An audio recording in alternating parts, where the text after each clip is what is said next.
Well, we were both, I was in Calgary, and then Cheech moved right up. Right to the same place where he was born. Where I was raised, And, we'd go picking blueberries, and the word would get out, there's a bear next to you, And they're picking the blueberries too, So you kind of say, okay, you go ahead. I'll pick up whatever you don't have. Come on, baby, I'll give you a ride. Let's go. Cheech and Chong. The old stone charmers. Look how far we've come. Got a joint?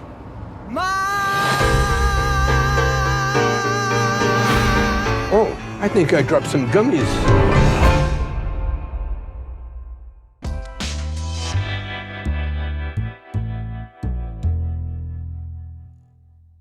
Yeah.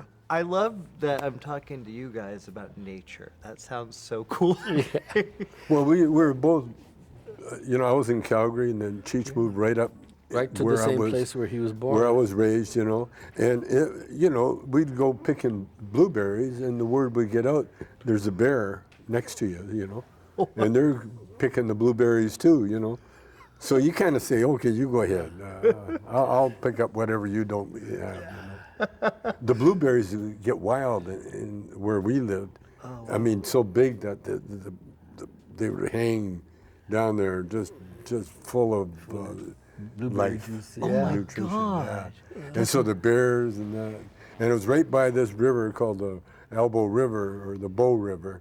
And the Bow River was right from the mountains and the glaciers, and it was very fast and cold. Oh. And I think the first time he put a bucket in to get some water, pulled him in. Bye-bye bucket. Was that the bow or the elbow? No, that was the elbow. The elbow, yeah. And the ran through Bragg Creek. Yeah.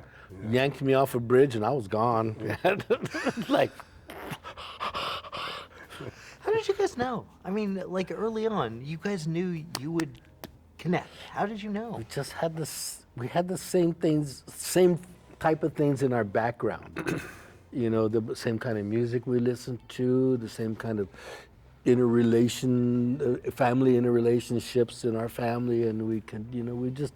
It was ordained. Yeah, it was ordained. It was very, very planned, and we're part of the plan. Yeah. We passed the test to get the plan. There's many times you get offered situations that would make your life really nice, and I turned them all down. Cheech turned them all down, and we ended up getting together. And then the minute we got together, it just clicked. Yeah. And even though it was an acting troupe that we got together at, yeah, he was a vocalist and I'm a guitar player, so we put a band together, but we never played a note because just us together, that's all the band we needed, Oh.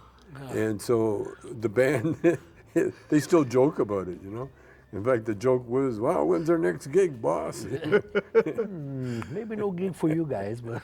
Well, I mean, there's still time. You guys could get together, get the band get together. We can. Yeah, but the last thing you want to do is have a bunch of people you got to babysit. That's true. That's true. You've been in a band, so you know what I mean? Oh God, no! My son plays. So yeah, I can't play anything, but my son is like he plays guitar. He loves that. Yeah. And so, do you have to drive him around? Oh yeah, of course. Yeah. The drummer? Do you have to pick up the drummer? Not yet. We don't have a drummer yet. It's just a duo, right? Keep it that way. If you can. So like a junior band, yeah. Exactly, like a more of a duo, I'm trying to think of like Carpenters, but a little more, hip maybe. See, when I grew up, I could play guitar, but I wasn't a guitar player. Really? And so when I get hired, I'd have to borrow my friend's guitar because I never really had the money to buy anything extra other than pay what a little bit of rent I could pay or food. I just never really had enough money together. But I had an aunt that had a nice big budget coming, or a retirement check coming every month. And she ended up buying my guitar and amp for me, get me started in legitimate music, But before that, I'd just borrow a guitar. That's the country way of doing things. Hey, can I borrow a ladder? You never buy one, you just borrow one, Like, I always borrow from one for my son. He has like 30. Yeah. Well, guys, we got to wrap. That was it? Okay. Yeah, it's like I could talk to you all day. Sounds good, man. Thank you very much. My Okay, pleasure. man. I watched all your movies when I wasn't supposed to. Oh, that's the best time. That's a good one. My whole living room is full of guitars right now. My whole living room is full of guitars right now. I bet. Like, I bet. Yeah. Well, yeah. So I was gonna say, yeah, the JoBlo crew.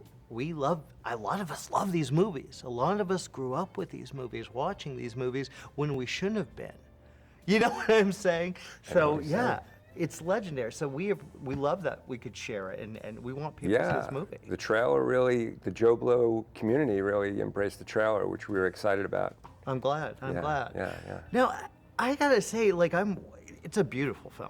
Thank you. It's absolutely Thank you, gorgeous, thank you. and the fact that you see such so many layers to these guys. Was it? Because they have such a past together, and I like the fact that they kind of argue and they butt heads a lot. Did you ever have to rein them in, or was it always? I mean, I just looked at it that Cheech told me early on that they're not friends, they're brothers. Wow. So they kind of love and fight like brothers, right? Wow. And it makes sense, and I think that's why their story is empathetic, because they've been together for over 50 years, and there's going to be, thick and thin. So, we laughed and we argued and we did all sorts of things through the process, but they were game, and that was cool. And I think that's what's exciting. People are going to be able to see this other side of who the guys are. Yeah. Was there ever how did because the car sequences are amazing. They're amazing. Whose idea was that? Was that Tommy's or was it yours? That was my idea. Oh my God. I just thought that, you have the classic two-shot. Yeah. We wanted to capture their stories as testimony individually. Yeah. And if we can get them together in a car driving the desert road as opposed to sitting on a couch, it could help with transitions. And it kind of brings that contemporary, on its best day, being caught in a 10-minute Cheech and Chong movie while you're getting this wildly empathetic story. Yeah, that's what I was going to say. It felt like a Cheech and Chong movie. It felt like in the best of ways. Yeah. What was what do you think? How do you think how much of this film changed them? I think the film is cathartic for them. Yeah. I don't know, when you've experienced all that they've experienced, they really look back too much, Mm-hmm. But I'm happy and pleased that they really both love the film. Yeah. At least that's, they've told me that. I'll find out. Yeah, I mean, I think that it's just good that they like the film, and that I think working through some of that stuff was cathartic, but you'd have to ask them. Okay. Well, how did you get involved? When did? I got called to produce a reunion film over 15 years ago, and when that movie didn't happen, I had my eyes on directing something else, and Robbie Chong, my producing partner on the film, we had, talked about making a documentary when the reunion film didn't happen, way before documentaries became the renaissance of documentaries. Yeah. And we talked about it for several years, and then finally asked them, and they were game, and we were on our way. Wow. I mean, yeah, just see. I love the mix of the moments, the movies, the comedy, because I don't think many of us knew the background. I grew up on Up in Smoke, all of that. Yeah. I mean, was that you? Did you? Yeah, I grew up on Up in Smoke as well. I have an older brother, so the albums were around a little bit, but I was young. Yeah. But Up in Smoke is where it really caught fire for me. Yeah. Their story is a parable, their real life story. And at this stage in their life and their career, I don't know that doing a fictionalized version would be as satisfying for an audience as what hopefully the audience feels about this movie. Well, yeah, I think you're right, because when I was watching the car sequences, I was like, these guys grew up. It's like watching Cheech and Chong, except they grew up, did that ever become a problem? Because there are the butt-heading, the headbutting. No, I mean, they have so much. It's not about focusing on, as I said, they're family. Yeah. They're two brothers. They're two wild hyenas, and they'll wrestle at times, but they love each other. That's amazing, dude. Wonderful film. Okay, We thank gotta you. wrap. Thank You know. All right. It was a pleasure Take care, meeting man. you, buddy. Yeah. Thank you for clicking on our video, everybody. If you like what you saw here, please make sure you like the video and subscribe and share with your friends who like this sort of content. JoBlo was created by movie fans for movie fans, and we appreciate your support.